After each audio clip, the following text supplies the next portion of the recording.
রিনা রান্নাঘরে সবাইকে স্বাগত। আজকে আমি একটা নতুন ভিডিও নিয়ে চলে এসেছি। আজকে বানাবো কুমড়ো সজনে ডাঁটা দিয়ে চিংড়ি মাছ দিয়ে তরকারি। কুমড়ো কেটে নিয়েছি, এখানে চিংড়ি মাছ কাটা আছে, এখানে ডাঁটা কাটা আছে, আর এখানে আলু কাটা আছে, আর এখানে পেঁয়াজ আর টমেটো কাটা আছে। চিংড়ি মাছে একটু নুন হলুদ মিশিয়ে নেব, দিলাম, এবার নুন দিলাম, এবার একটু মাখিয়ে নেব। কড়াই তেল দেব, শুকনো লঙ্কা, তেজপাতা, 5 ফোড়ন, পেঁয়াজ,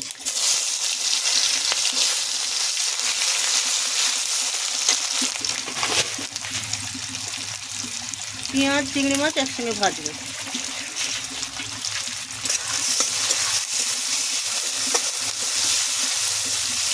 লাল লাল করে ভেজে নেব।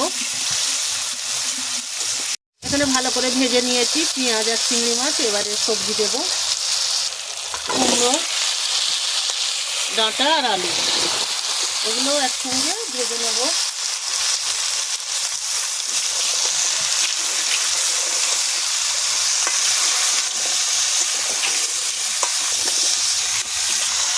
নুন দেব,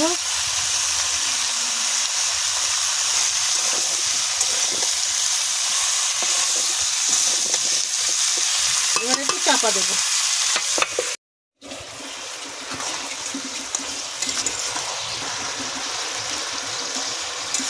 এরকম করে ভেজে নিয়েছি, এবার মশলা দেব। আদা বাটা,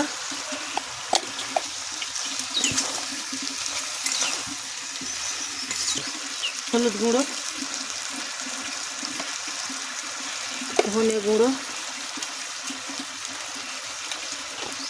জিরে গুঁড়ো, লঙ্কা গুঁড়ো,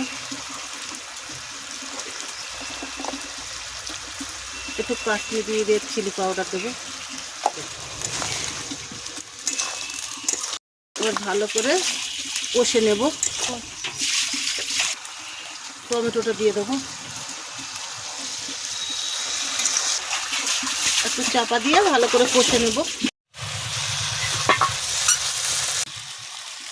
ভালো করে কষা হয়ে গেছে, এবার অল্প করে জল দেব।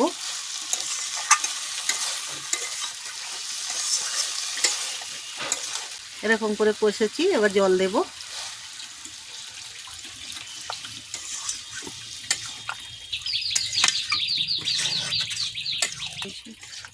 একদম মাখা মাখা করব, ওই জন্য জল দিয়েছি অল্প করে।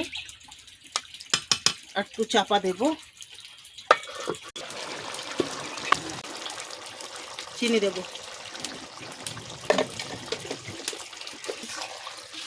কুমড়োগুলো একটু ভেঙে ভেঙে দেব।